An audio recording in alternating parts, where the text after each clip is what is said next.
warahmatullahi wabarakatuh. Sobat Azul rahimakumullah. Abu Nawas pada suatu hari pergi keluar kota. Ia hendak menemui sahabatnya di negeri seberang. Kedatangan Abu Nawas pun disambut hangat oleh sang sahabat. "Wahai sahabatku, bagaimana kabarmu?" tanya Abu Nawas. "Alhamdulillah, aku sehat walafiat. Mari silakan masuk Abu Nawas," sambut kawannya. Setelah lama berbincang-bincang, kemudian sahabatnya ini mengajak Abu Nawas jalan-jalan. "Ayolah kita jalan-jalan. Aku juga ingin mencari udara segar," kata Abu Nawas. Mereka berdua lantas jalan-jalan menyusuri kota tersebut. Di kota ini sekarang ramai Abu Nawas. "Tidak seperti dulu waktu kamu kesini," ujar sang sahabat. "Kamu benar, banyak sekali perubahannya. Suasana di kotamu sekarang menjadi ramai sekali," ucap Abu Nawas. Akhirnya sampailah mereka di sebuah pasar burung. Di sana, Abu Nawas melihat ada seekor burung dijual dengan harga yang cukup mahal. Dalam hati ia berkata, "Beruntung sekali penjualnya. Burung sekecil itu bisa laku dengan harga yang mahal." Guna memastikannya, Abu Nawas lalu mendatangi si pembeli. "Hai kawan, berapa harganya?" tanya dia. "Saya membelinya 100 dinar," jawab orang tersebut. "Kau beli 100 dinar untuk burung sekecil itu? Apa tidak menyesal?" tanya Abu Nawas lagi. "Ya tidaklah, menurutku harga segitu sudah layak," balas orang tersebut. "Aneh sekali, apa mungkin di kota ini hewan-hewan harganya mahal?" pikir Abu Nawas. Setelah selesai jalan-jalan, Abu Nawas pamit pulang kepada sahabatnya. Sesampainya di rumah, dia terus memikirkan kejadian yang dilihat di pasar burung. "Aku tidak habis pikir, kenapa burung sekecil itu bisa laku dengan harga yang mahal? Oh ya, bukankah aku punya seekor ayam? Kalau aku jual di sana, pasti harganya akan mahal, karena ayamku tubuhnya lebih besar dan lebih banyak dagingnya." Keesokan harinya, Abu Nawas kembali berangkat menuju kota sahabatnya dengan membawa seekor ayam. Kali ini ia tidak mampir ke rumah sang sahabat, melainkan langsung menuju pasar hewan. Setibanya di sana, Abu Nawas menawarkan ayamnya kepada orang-orang dengan harga 200 dinar. "Berapa harganya tuan?" tanya salah satu pembeli. "Murah kawan, hanya 200 dinar saja," jelas Abu Nawas. Si pembeli tentu saja kaget mendengarnya. Ia pun langsung meninggalkan Abu Nawas tanpa menawarnya. Sampai waktu menjelang siang, ayam Abu Nawas tidak kunjung laku. Tidak ada satupun yang berminat membeli ayam Abu Nawas. Rata-rata mereka menawarnya dengan harga 5 dinar. Hal ini membuat Abu Nawas sangat kecewa, lalu meluapkan kekesalannya kepada orang-orang di pasar. "Apa-apaan ini? Kemarin aku melihat ada seekor burung bisa laku 100 dinar. Tetapi ayam milikku yang begini indah dan ukurannya jauh lebih besar ditawar hanya 5 dinar. Teriak Abu Nawas. Sontak orang-orang pun terkejut dengan teriakan Abu Nawas. "Ada apa tuan? Jangan teriak-teriak seperti itu. Nanti orang-orang ketakutan," ujar salah satu warga. Kebetulan sahabat Abu Nawas melintas di tempat itu. Ia pun segera menghampiri Abu Nawas. "Tenanglah Abu Nawas, ada apa ini?" tanya sahabatnya. "Kemarin waktu kita jalan-jalan ke pasar ini, aku melihat ada seekor burung kecil laku dengan harga 100 dinar. Tapi kenapa ayamku yang indah dan besar ini malah hanya ditawar 5 dinar? Ini kan aneh," ungkap Abu Nawas. "Oh, burung yang kemarin itu. Kamu salah paham Abu Nawas. Itu bukan burung biasa. Burung itu adalah burung beo. Keistimewaan burung beo, dia bisa bicara seperti manusia. Jadi wajar kalau harganya sangat mahal. Bukan karena tubuhnya kecil," terang sang sahabat. Sejenak Abu Nawas terdiam. Ia pun mulai menyadari atas kekeliruannya. Tapi untuk menutupi rasa malu, Abu Nawas berkata, "Kalau burung itu bisa bicara, ayamku ini malah bisa berpikir," kata Abu Nawas. "Berpikir? Maksudnya bisa berpikir seperti manusia?" tanya sahabatnya dengan penasaran. "Benar sekali, dia tahu mana ayam betina dan mana ayam jantan. Buktinya dia tidak mau mengawini ayam jantan," ucap Abu Nawas. Mendengar itu, orang-orang di pasar seketika tertawa terpingkal-pingkal.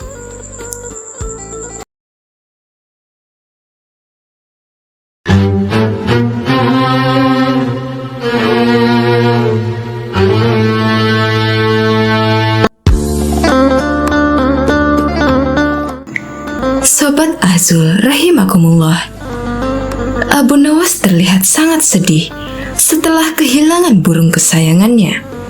Dia lalu berinisiatif membeli burung baru dan pergilah ke pasar burung di pusat kota. Setelah tiba di pasar, Abu Nawas langsung mendatangi salah satu toko yang menjual bermacam-macam burung. "Anda mencari burung jenis apa, Tuan?" tanya si penjual.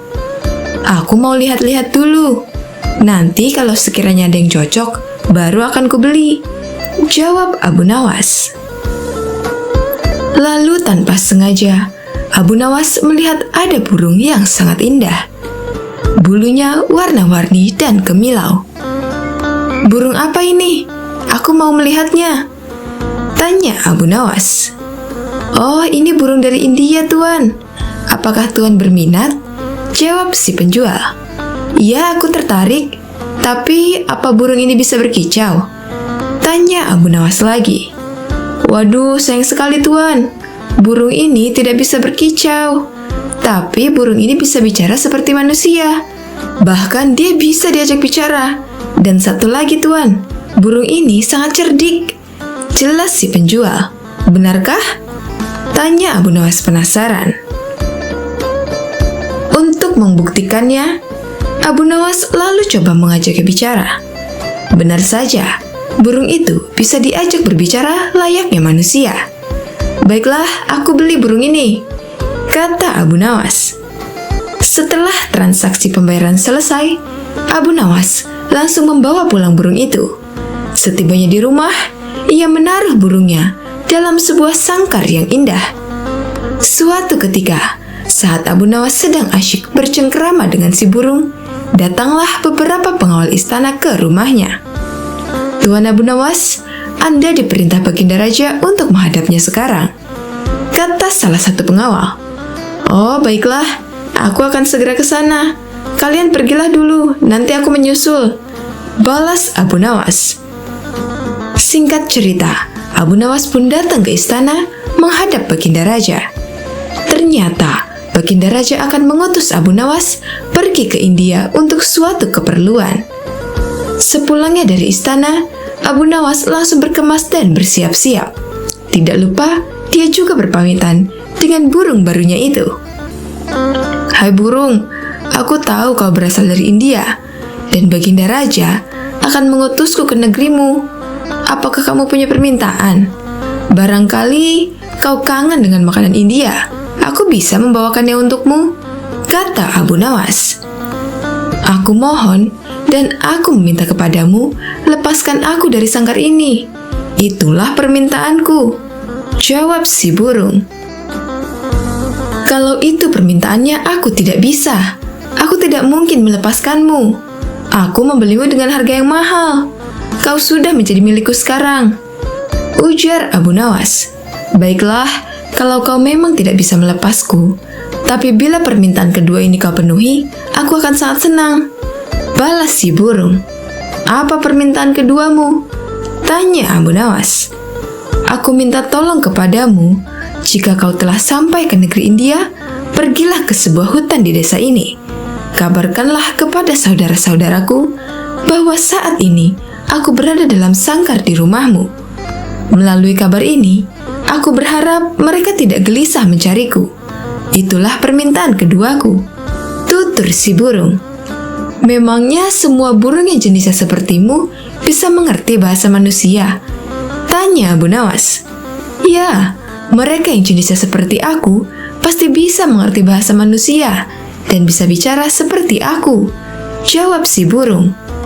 Baik, aku akan berusaha memenuhi permintaanmu kali ini, ucap Abu Nawas.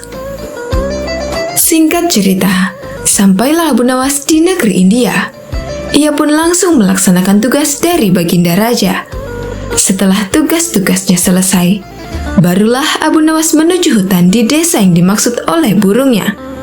Tak disangka-sangka, baru saja memasuki hutan beberapa puluh meter, Abu Nawas melihat sekawanan burung hinggap di sebuah dahan pohon tepat di atas kepalanya. Burung-burung itu mirip dengan burung yang ada di rumahnya. Ia segera saja berkata ke sekawanan burung itu, "Wahai burung, aku ingin menyampaikan pesan dari saudaramu, bahwa saat ini saudaramu terkurung di dalam sangkar yang ada di dalam rumahku. Kalian jangan mencarinya, karena saat ini saudaramu telah menjadi milikku," kata Abu Nawas. Mendengar kabar tersebut, salah satu burung tiba-tiba pingsan dan jatuh mengenai kaki Abu Nawas. Lalu Abu Nawas memungutnya dan membolak-balik badan si burung. Aneh, burung ini mendadak mati. Mungkin ia kaget karena mendengar kabar saudaranya sekarang terpenjara dalam sangkar dan jauh berada di negeriku, kata Abu Nawas dalam hati. Ia tak mau ambil pusing atas kejadian ini. Hal terpenting, dia telah menyampaikan pesan si burung kepada saudara-saudaranya. Abu Nawas lalu memutuskan berlayar kembali dan pulang ke negerinya. Setibanya di rumah, ia memberitahu burungnya bahwa permintaannya telah disampaikan. "Bagaimana kabar saudara-saudaraku? Apakah mereka baik-baik saja?" tanya si burung. "Semuanya baik-baik saja, tapi ada salah satu burung yang tiba-tiba langsung mati saat mendengar kabar kalau kau sekarang berada di sini," kata Abu Nawas menjelaskan. Mendengar berita yang disampaikan Abu Nawas, burung yang ada di sangkar pun tiba-tiba pingsan dan jatuh. Spontan, Abu Nawas menjadi kaget dan segera mengambil burung tersebut. Setelah dibolak-balik, ternyata burungnya mati mendadak. Apa mungkin ini gara-gara mendengar kabar kalau saudaranya telah mati? Ia sangat terkejut sampai mengalami kematian, pikir Abu Nawas. Abu Nawas pun menjadi sedih. Dia lalu menggotong burungnya dan menempatkannya di bibir jendela. Tapi tiba-tiba saja, burung itu segera terbang dan hinggap di salah satu pohon di dekat jendela. Sebelum terbang tinggi, si burung berkata kepada Abu Nawas, "Wahai Tuan, ketahuilah, apa yang kau anggap kesedihan bisa jadi merupakan kabar baik bagi yang lain. Mungkin Tuan bersedih karena aku lepas dari sangkarmu, tapi aku bahagia karena bisa lepas dari sangkarmu." Si burung lalu terbang tinggi meninggalkan Abu Nawas. Ternyata benar apa yang dikatakan si penjual burung di pasar. Si burung bukan hanya bisa bicara, tapi juga cerdik. Aku telah dikelabui oleh burung itu, pungkas Abu Nawas kecewa.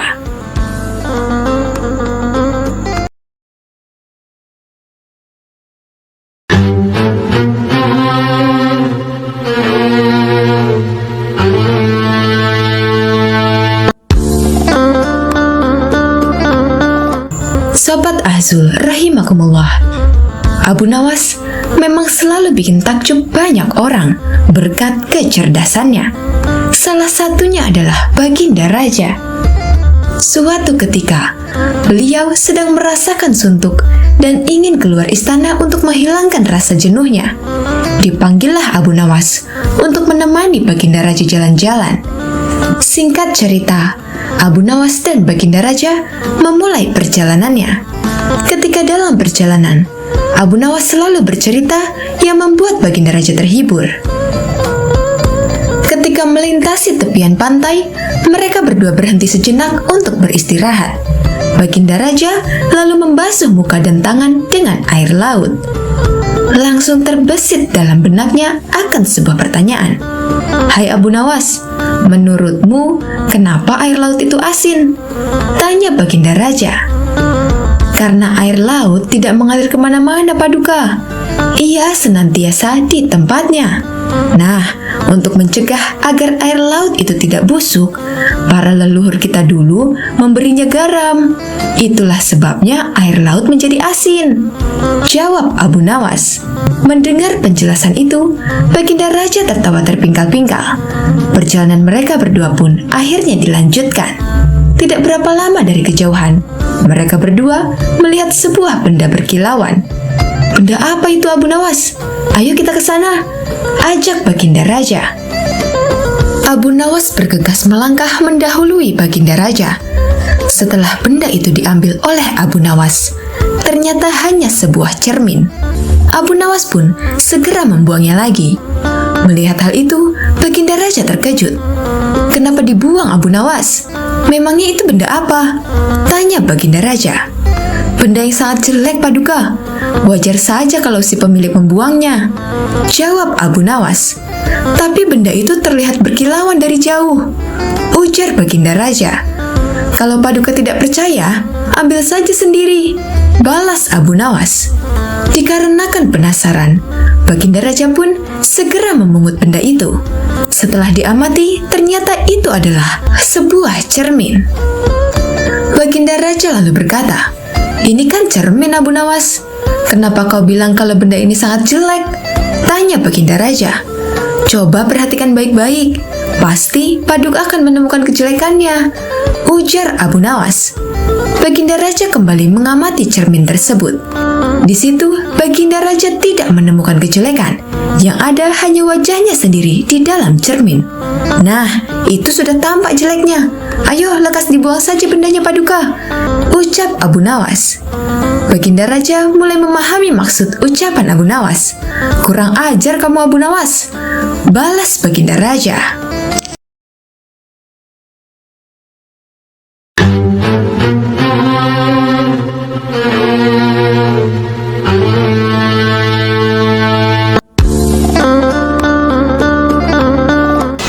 Abu Nawas pada suatu hari berada di istana.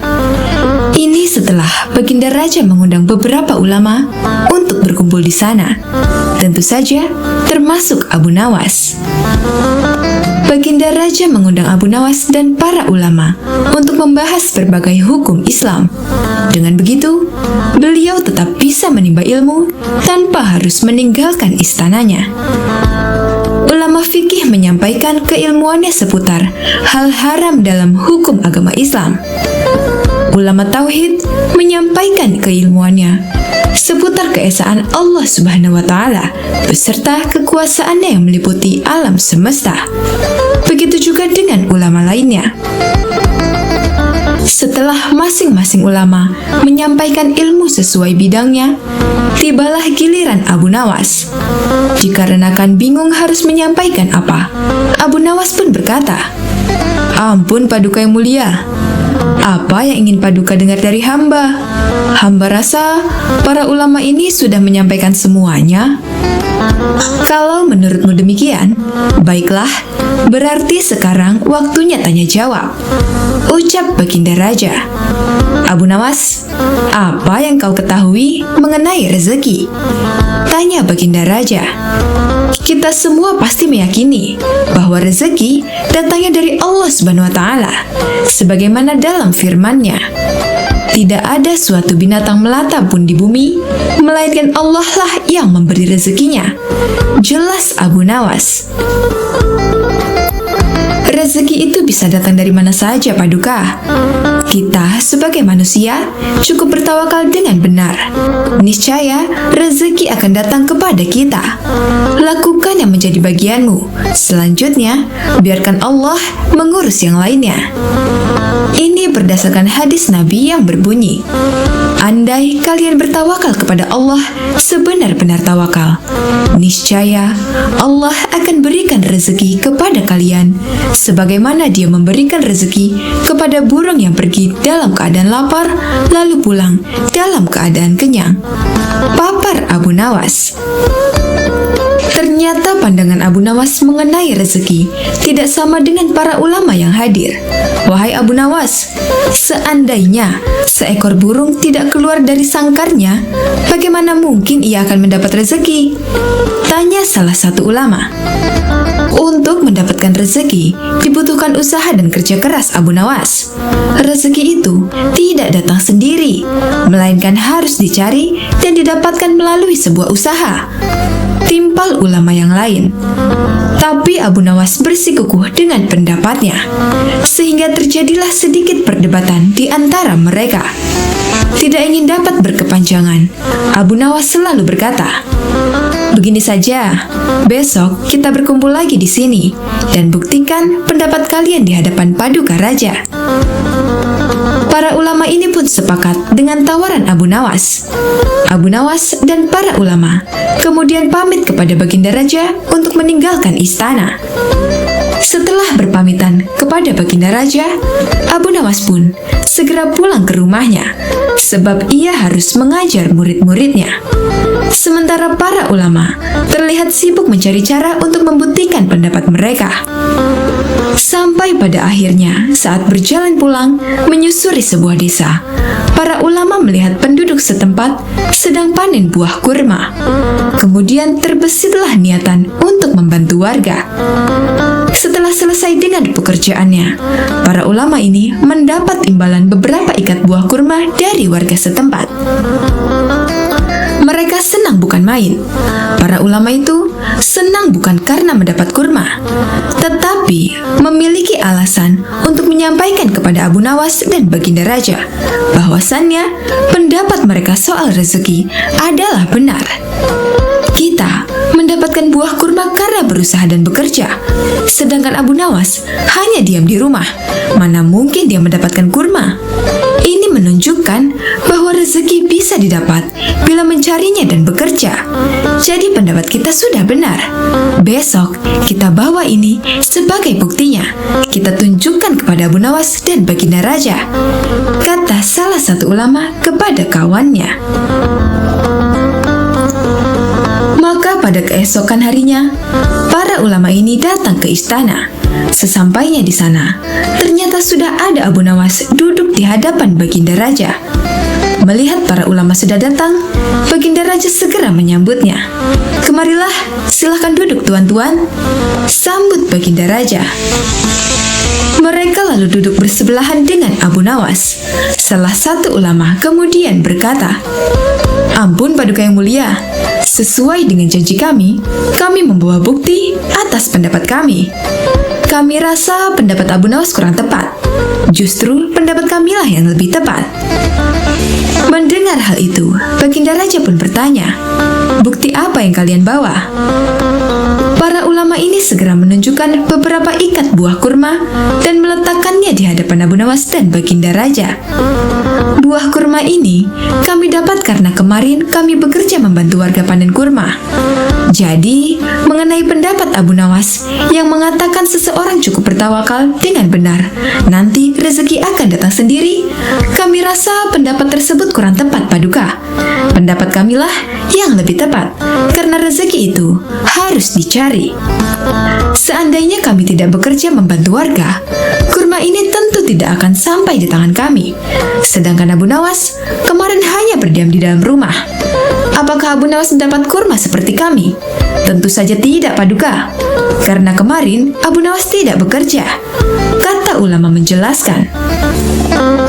"Yang kalian katakan itu benar sekali. Aku sependapat dengan kalian," sahut Baginda Raja. "Bagaimana denganmu Abu Nawas? Apakah kamu masih membantahnya?" tanya Baginda Raja. Mendengar itu, Abu Nawas hanya tersenyum seraya mengambil kurma dan mencicipinya. Kemudian ia pun berkata, "Kemarin aku memang hanya di rumah seharian, karena aku harus mengerjakan tugasku sebagai guru, yaitu mengajar murid-muridku. Hari ini saat kalian bercerita tentang kurma, tiba-tiba saja saya jadi kepingin. Alhamdulillah kalian datang bukan hanya membawa ceritanya, tapi juga buah kurmanya untukku. Bukankah ini juga bagian dari rezeki yang datang tanpa sebab? Seperti yang hamba ucapkan dahulu, Paduka. Cukup dengan tawakal yang benar kepada Allah. Niscaya Allah akan berikan rezeki. Lakukan yang menjadi tugasmu. Selanjutnya, biarkan Allah yang mengurus lainnya. Hamba melakukan tugas hamba sebagai guru. Lalu Allah mengirim kalian membawakan kurma untukku. Ucap Abu Nawas tidak mau kalah. Mendengar penjelasan Abu Nawas, para ulama pun langsung tertawa satu sama lain. Kamu memang cerdik, Abu Nawas. Puji Baginda Raja. Sementara para ulama ini, meskipun berbeda pendapat, tidak saling menyalahkan dan membenarkan pendapatnya sendiri. Begitulah indahnya Islam apabila saling menghormati perbedaan pendapat.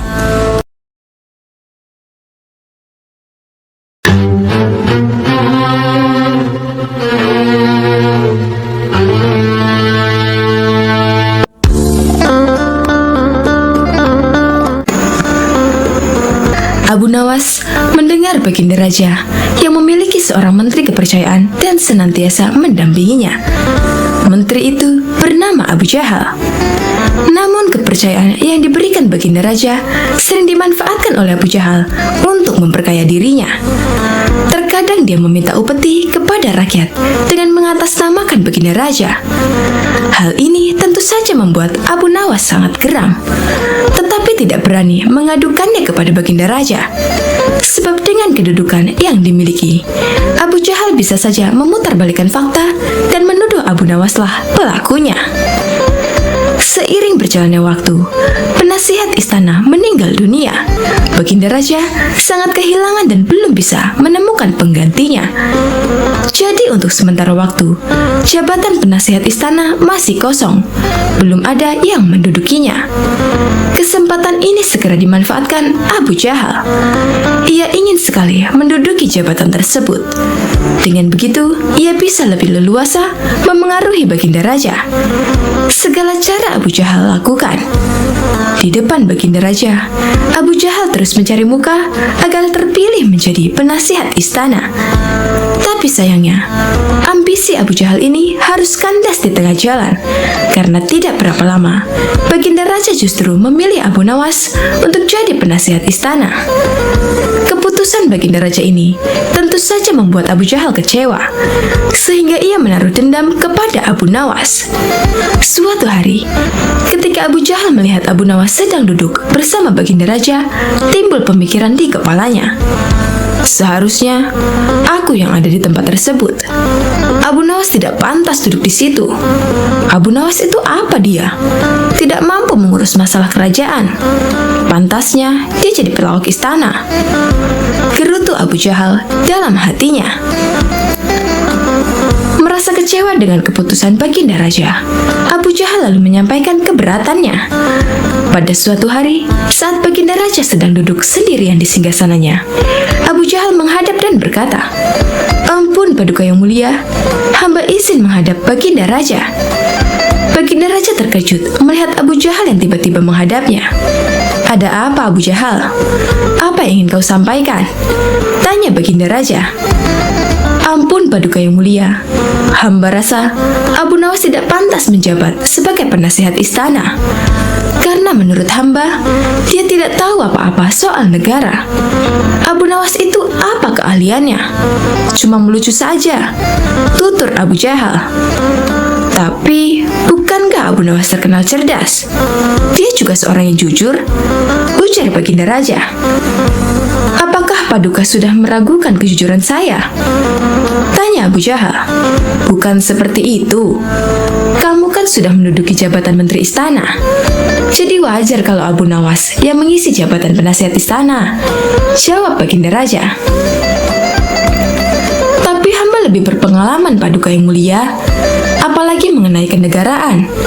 Hamba juga ahli berperang, tubuh hamba kekar dan perkasa. Lalu hamba sudah lama berbakti kepada Baginda Raja. Hamba rasa hambalah yang lebih pantas menjadi penasihat istana," ucap Abu Jahal. Melihat ambisi Abu Jahal yang begitu besar ingin menjadi penasihat istana, Baginda Raja akhirnya membuat keputusan. Ia ingin mengadakan sayembara antara Abu Nawas dan Abu Jahal. Maka dipanggillah Abu Nawas untuk datang ke istana. Singkat cerita, Abu Nawas pun menghadap Baginda Raja. "Ampun Paduka yang mulia, ada gerangan apa memanggil hamba?" tanya Abu Nawas. "Hai Abu Nawas, Abu Jahal sangat menginginkan jabatan penasehat istana. Dia minta supaya jabatanmu diganti olehnya. Tapi aku juga tidak mungkin memecatmu begitu saja. Biar adil, maka aku putuskan akan mengadakan sayembara untuk kalian berdua. Siapa yang menjadi pemenangnya, maka dialah yang berhak jadi penasihat istana." Jelas Baginda Raja. Sejenak Abu Nawas terdiam dan berpikir, Abu Jahal pasti punya rencana busuk. Jangan sampai dia jadi penasihat istana. Bisa-bisa rakyat makin miskin, tertindas oleh kelakuannya, pikir Abu Nawas. "Ampun Paduka yang mulia, kalau boleh tahu, sayembara apa yang hendak diberikan?" tanya Abu Nawas. "Aku ingin masing-masing dari kalian membawakan 1 gentong air laut, tapi yang rasanya tawar," perintah Baginda Raja. Abu Nawas dan Abu Jahal langsung terkejut mendengar permintaan Baginda Raja yang aneh itu. "Sekarang pulanglah kalian berdua dan besok kembali ke sini dengan membawa air laut yang rasanya tawar," kata Baginda Raja. Sesampainya di rumah, Abu Nawas terus memikirkan dan mencari tahu keberadaan laut yang airnya tawar. Mana ada air laut yang rasanya tawar? Orang secerdik apapun tidak akan bisa melakukannya, pikir Abu Nawas. Sementara itu Abu Jahal mulai berbuat curang. Ia memasukkan air sumur ke gentong untuk dibawanya ke istana. Baginda Raja pasti percaya, meskipun aku berkata bohong, karena aku tahu aku adalah menterinya yang paling dipercaya, kata Abu Jahal dalam hatinya. Keesokan harinya, Abu Nawas dan Abu Jahal datang ke istana dengan membawa gentong masing-masing. "Bagaimana? Apa kalian sudah mendapatkan airnya?" tanya Baginda Raja. "Sudah, Paduka yang mulia," jawab Abu Jahal dan Abu Nawas serempak. Kemudian Abu Jahal maju lebih dulu, menyerahkan gentongnya. "Ini Paduka, air laut permintaan Paduka," ucap Abu Jahal. Baginda Raja lalu mencicipi air yang dibawa Abu Jahal. "Bagus Abu Jahal, air ini rasanya tawar. Tapi benarkah ini berasal dari laut?" tanya Baginda Raja. "Benar sekali Paduka, hamba sengaja mengambilnya dari laut yang tidak diketahui oleh banyak orang," jawab Abu Jahal penuh percaya diri. Sekarang tibalah giliran Abu Nawas menyerahkan gentong miliknya. Ketika Baginda Raja mencicipi air yang ada di gentong Abu Nawas, ia pun langsung berkata, "Hai Abu Nawas, kenapa rasanya masih asin dan getir? Yang aku minta air laut yang rasanya tawar," ucap Baginda Raja. "Ampun Paduka yang mulia, tapi memang begitulah rasa air laut," balas Abu Nawas. "Baiklah, karena lomba ini dimenangkan Abu Jahal, tentu dia yang akan menjadi penasihat istana," tutur Baginda Raja. Mendengar itu, Abu Jahal sangat kegirangan, sudah tidak sabar ingin menduduki jabatan tersebut. Ternyata sangat mudah mengelabui Baginda Raja, pikir Abu Jahal. Tapi tiba-tiba Baginda Raja kembali berkata, "Hai Abu Jahal, di mana kamu menemukan laut yang airnya tawar? Antarkan aku ke sana sekarang. Aku ingin mandi di sana," titah Baginda Raja. Seketika wajah Abu Jahal menjadi pucat, tubuhnya lemas dan gemetaran. "Anu Paduka yang mulia, hamba kenapa? Kalau kamu tidak bisa membuktikannya, berarti kamu telah membohongiku," ucap Baginda Raja. "Ampun Paduka yang mulia, air yang hamba bawa memang bukan air laut, tapi air dari sumur," kata Abu Jahal ketakutan. "Kamu lancang Abu Jahal, kamu kira aku anak kecil yang mudah dikelabui? Karena kamu telah berani berbohong, maka sebagai hukumannya, kamu bukan hanya gagal jadi penasihat istana, tapi juga akan dipecat dari menteri. Kamu juga harus menjalani hukuman penjara," bentak Baginda Raja. Kemudian Baginda Raja memerintahkan beberapa pengawal untuk menangkap Abu Jahal dan memasukkannya ke penjara. Kini tinggallah Abu Nawas di hadapan Baginda Raja. "Hai Abu Nawas, bukankah kamu terkenal cerdik? Bisa saja kamu membohongiku, dan dengan kecerdikanmu itu, kamu tentu bisa menutupi kebohonganmu. Tapi kenapa kau tidak lakukan?" tanya Baginda Raja. "Ampun Paduka yang mulia, hamba memang cerdik, tapi hamba bukan pembohong. Secerdik apapun manusia, tidak akan ada yang bisa mengubah rasa air laut menjadi tawar," terang Abu Nawas. "Kamu benar Abu Nawas, itulah orang yang saya cari untuk menduduki jabatan sebagai penasihat istana. Cerdik dan juga jujur," kata Baginda Raja tersenyum puas. Wallahu a'lam bishawab.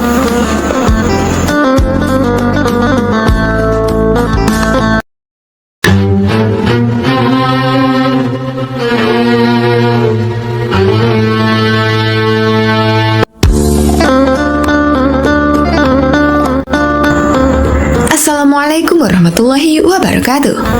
Sobat Azul rahimakumullah. Abu Nawas adalah seorang ulama besar yang terkenal dengan kecerdasannya dan dipercaya sebagai wali Allah. Di suatu hari, Baginda Raja Harun al-Rashid merasakan sakit di seluruh anggota badannya. Bahkan, untuk berjalan saja terasa berat. Akhirnya Baginda Raja memanggil tabib istana untuk mengobatinya. Tapi ternyata hasilnya nihil, lantaran tabib istana hingga tabib sekota Baghdad tak bisa mengobatinya. Akhirnya, Raja Harun al-Rashid membuat sayembara untuk para tabib agar bisa menyembuhkan penyakitnya. Barang siapa yang bisa mengobati penyakit Baginda Raja akan diberi hadiah uang emas yang banyak. Sayembara tersebut pun menyebar di seluruh kota. Banyak para tabib yang akhirnya ikut mengadu nasib untuk mengobati Baginda Raja. Abu Nawas yang mendengar sayembara itu pun tertarik untuk mencobanya. Padahal ia sama sekali tidak mempunyai kemampuan untuk mengobati. Hari yang ditunggu pun telah tiba. Abu Nawas menghadap raja untuk mencoba mengobatinya. "Abu Nawas, rupanya engkau ikut pula dalam sayembara yang kuadakan ini," kata raja. "Benar Baginda," kata Abu Nawas. "Apa kamu bisa mengobati penyakitku ini?" tanya Raja Harun al-Rashid. "Hamba akan mencobanya Baginda. Hamba akan mencoba menerapkan cara-cara yang belum pernah dilakukan oleh tabib lainnya," jawab Abu Nawas meyakinkan. Abu Nawas kemudian meminta Raja Harun al-Rashid untuk menerangkan penyakit apa yang dideritanya agar bisa memberikan tindak lanjut. Baginda Raja Harun al-Rashid pun menerangkan jika tubuhnya terasa nyeri, tangan dan kakinya terasa pegal-pegal. Setelah memeriksa, Abu Nawas tak langsung mengobatinya. Ia meminta waktu 2 hari kepada Raja Harun al-Rashid untuk meramu resep obat terbaik untuknya. Di bawah pohon yang rindang, Abu Nawas terus berpikir resep untuk sang Baginda. Maklum saja, Abu Nawas bukanlah tabib, sehingga ia pun bingung harus memberikan resep apa untuk Baginda Raja. Sambil duduk dan berpikir, dari kejauhan ia melihat seorang kakek tua yang masih sibuk sendirian memetik buah-buahan di kebun kurma. Abu Nawas yang heran langsung mendekati kakek tersebut. Setelah bercakap-cakap dengan kakek tersebut, Abu Nawas mendapat jawaban. Kakek tersebut menjadikan aktivitas memetik buah sebagai kesibukan. Jika tak ada kesibukan tersebut, malah merasa badannya pegal-pegal. Dari pertemuan tersebut, akhirnya Abu Nawas menemukan penyebab sakitnya Baginda Raja. Esok harinya, Abu Nawas pun menghadap Baginda Raja Harun al-Rashid. "Hai Abu Nawas, belum 2 hari kau sudah menghadapku. Mana obat untukku?" tanya Raja Harun al-Rashid. "Maafkan hamba Baginda. Kali ini, hamba datang belum membawa obat yang dapat Baginda minum. Sebab obat yang bisa menyembuhkan Baginda hanya telur unta. Baginda harus cari telur unta itu sendiri, karena jika tak dicari sendiri, maka khasiatnya akan hilang. Terang Abu Nawas. Kalau itu yang kau sarankan, baiklah, aku akan segera mencarinya, jawab Baginda Raja. Dengan sekuat tenaga, Raja Harun al-Rashid mencoba mencari telur unta di pasar. Para pedagang pun terheran, bukankah unta itu beranak bukan bertelur? Tapi mereka tak berani mengatakan hal itu sebab yang mencari adalah Baginda Raja. Setelah berkeliling kota dan tak menemukan satupun penjual telur unta, Harun al-Rashid bertemu nenek tua yang menjelaskan jika unta tak bertelur tapi beranak. Baginda Raja lantas tersadar jika ia baru dibohongi oleh Abu Nawas. Sampai di istana, Raja Harun al-Rashid merasa kelelahan setelah perjuangannya mencari telur unta dengan berjalan kaki. Baginda Raja pun akhirnya tertidur pulas karena kelelahan. Esok harinya, Baginda Raja tampak segar bugar, dan anehnya sakit yang diderita hilang begitu saja. Ia lalu menyuruh para pengawal untuk meminta Abu Nawas segera menghadapnya. Tak lama kemudian, Abu Nawas pun menghadap. Bagaimana Baginda? Apakah Baginda telah menemukan telur unta yang hamba ajukan? Tanya Abu Nawas setelah memberikan salam kedatangan. Rupanya, engkau telah mempermainkanku ya? Jawab Baginda. Apa yang Baginda maksud? Tanya Abu Nawas. Engkau menyuruhku mencari telur unta, padahal unta tak bertelur, melainkan beranak. Terang Raja Harun al-Rashid. Abu Nawas kemudian menceritakan pertemuannya dengan kakek tua, hingga ia memperoleh hikmah bahwa anggota badan yang tak pernah digerakkan akan membuat orang sakit. Pengalaman itulah yang ingin diterapkan Abu Nawas kepada bagindanya, supaya Baginda Raja tidak hanya memerintah tetapi juga bergerak. Tentu saja Baginda tidak akan menemukan telur unta, sebab tidak akan mungkin ada unta yang bertelur. Tapi, bukankah Baginda sekarang sudah merasa lebih enakan? Tanya Abu Nawas setelah memberikan penjelasan. Benar? Apa yang kau katakan itu benar, Abu Nawas? Jawab Raja yang tak lagi marah mendengar jawaban Abu Nawas. Bahkan aku semalam dapat tidur dengan pulas sekali. Lanjut Baginda Raja. Kalau begitu, betul jika ada pepatah yang mengatakan, tidak ada kelezatan kecuali setelah kepayahan, sahut Abu Nawas. Mendengar hal itu, Raja Harun al-Rashid pun tertawa dan geleng-geleng kepala atas kecerdikan Abu Nawas.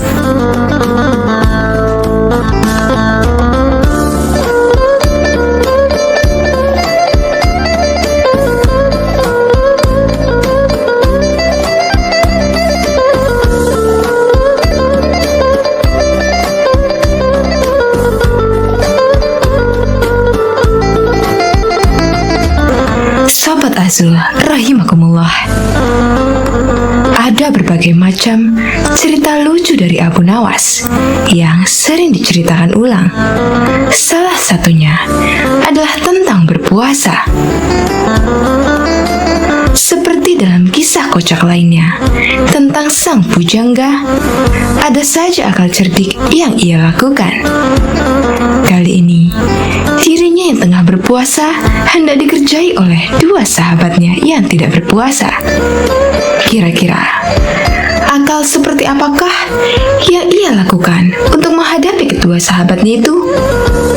Daripada penasaran, langsung saja kita simak cerita lucu Abu Nawas tentang berpuasa. Alkisah. Pada suatu siang di bulan Ramadan, rumah Abu Nawas dikunjungi oleh kedua sahabatnya. Layaknya umat Islam lain, ia juga berpuasa. Namun tidak begitu dengan kedua temannya. Kedua sahabatnya itu datang ke rumah sang pujangga dengan tujuan untuk bersekongkol mengerjainya. "Assalamualaikum," ucap kedua sahabat nyaris bersamaan. "Abu Nawas, mengapa kamu di rumah saja? Ayo kita ngabuburit." Tanpa berpikir apa-apa, Abu Nawas mengiyakan ajakan mereka untuk mengisi waktu sembari menunggu berbuka puasa. Namun, siapa sangka kedua temannya itu justru mengajaknya pergi ke sebuah tempat makan. Karena kebaikan hatinya, sang pujangga Arab itu tidak protes sama sekali. Ia ikut saja masuk ke dalam tempat makan tersebut. Meskipun begitu, karena tengah berpuasa, ia bertekad tidak akan ikut makan. Untungnya, kedua temannya itu membeli makan untuk dibawa pulang, bukan makan di tempat. Rupanya, kedua temanku ini sangat menghormatiku yang sedang berpuasa. Meskipun tidak berpuasa, tapi mereka tidak makan langsung di tempat makan itu, melainkan membawa makanannya pulang, pikir Abu Nawas. Setelah selesai membeli makanan, mereka bertiga menuju ke rumah salah seorang sahabat. Kebetulan saja, ketika sampai di sana, azan maghrib baru saja berkumandang. "Wah, sudah waktunya berbuka puasa," ucap Abu Nawas. "Batalkan saja dahulu puasamu dengan minum," ucap salah satu temannya. Sang pujangga pun segera minum, kemudian menunggu ditawari makan bersama. "Jangan lupa sholat dulu," ucap temannya yang lain. "Nanti kamu ketinggalan jatah waktu sholat maghrib." "Benar juga," jawab Abu Nawas. Ia kemudian mengambil air wudhu dan menjalankan ibadah sholat maghrib. Seusai sholat, ia kembali menemui kedua sahabatnya sambil berpikiran, kali ini akhirnya ia bisa makan. "Mengapa kamu tidak mengaji Al-Quran?" tanya temannya. "Mumpung perutmu masih kosong, lebih baik kamu mengaji dahulu. Takutnya, nanti kalau sudah kenyang, kamu jadi mengantuk." Lama-kelamaan, penyair dari Persia itu merasa jengkel. Ia merasa kalau kedua sahabatnya itu sedang mengerjainya. Meskipun begitu, ia tetap menurut dan mengaji Al-Quran. Kemudian, apakah setelah mengaji, akhirnya ia bisa makan? Tentu saja tidak. "Abu Nawas, sekarang mari kita lompat tidur," ucap salah satu temannya. "Esok pagi yang memiliki mimpi paling indah akan bisa memakan makanan ini." Bukannya mengajak makan, temannya itu justru mengajak lompat tidur. Tentu saja saat itu ia benar-benar sadar kalau ia sedang dikerjai oleh teman-temannya. Meskipun marah, tokoh yang hidup di abad ke-8 ini tetap menyanggupi perlombaan yang tidak masuk akal tersebut. Ia dan kedua sahabatnya tidur malam itu juga. Dan keesokan harinya, setelah bangun tidur, mereka pun kembali berkumpul untuk membicarakan mimpi yang mereka dapatkan semalam. Salah satu dari teman Abu Nawas memulai ceritanya. "Semalam, aku bermimpi sangat indah sekali. Di dalam mimpi itu, aku memiliki rumah mewah, mobil mewah, uang yang banyak, dan pesawat pribadi. Hidupku pokoknya sangat sempurna." Teman yang lain menganggukkan kepalanya beberapa kali ketika mendengar cerita itu. "Mimpimu memang indah, sahabat," ucapnya kemudian. "Tapi egois sekali. Kalau aku semalam justru bermimpi kalau negeriku ini tidak punya hutang. Infrastrukturnya berkembang dengan baik. Jalan-jalannya mulus. Pelabuhan selalu lancar. Ongkos transportasi murah. Dan semua rakyatnya begitu sejahtera. Hingga aku tak bisa menemukan orang yang berhak menerima zakat." Mendengar cerita tentang mimpi tersebut, salah satu sahabat sampai terkagum-kagum.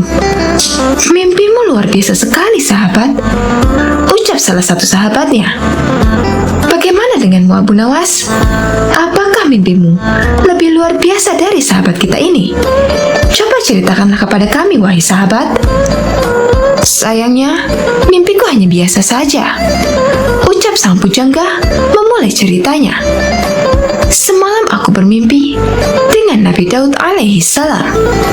Kalian tentu tahu kan kalau Nabi berpuasa. Beliau seringkali berpuasa sehari, kemudian berbuka sehari setiap waktu. Kedua sahabat itu mengangguk-anggukkan kepalanya. Kemudian, semalam dalam mimpiku, Nabi Daud bertanya kepadaku, "Apakah engkau berpuasa, wahai Abu Nawas?" Tentu saja aku langsung menjawab iya. Kemudian beliau kembali bertanya, "Sudahkah engkau berbuka puasa, wahai Abu Nawas?" Dan aku hanya bisa menjawab belum. Kemudian Nabi Daud alaihissalam menyuruhku segera berbuka puasa. Saat itu juga, aku langsung bangun dari tidur dan mengambil makanan yang sudah kalian belikan kemarin sore. Kontan, kedua sahabat pun hanya bisa saling berpandangan. Salah satu dari mereka kemudian mengecek makanan yang mereka simpan di dalam lemari malam sebelumnya. Benar saja, semua makanan yang mereka simpan kemarin kini telah raib. Berarti semalam sang bujangga sungguh-sungguh memakan makanan itu. Kedua sahabat pun langsung menyesali perbuatan mereka kemarin. Siapa sangka, rupanya mereka tetap kalah cerdik dari akal temannya. Berniat mengerjai, justru akhirnya ganti dikerjai.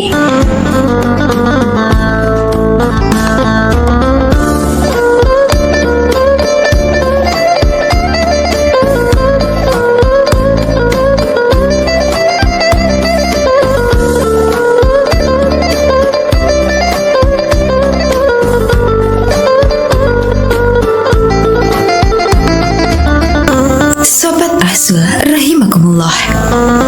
Dikisahkan, kala itu sejumlah penduduk Baghdad berkumpul di depan istana Khalifah Harun al-Rashid. Sebagian berteriak dan meminta agar Abu Nawas segera ditangkap.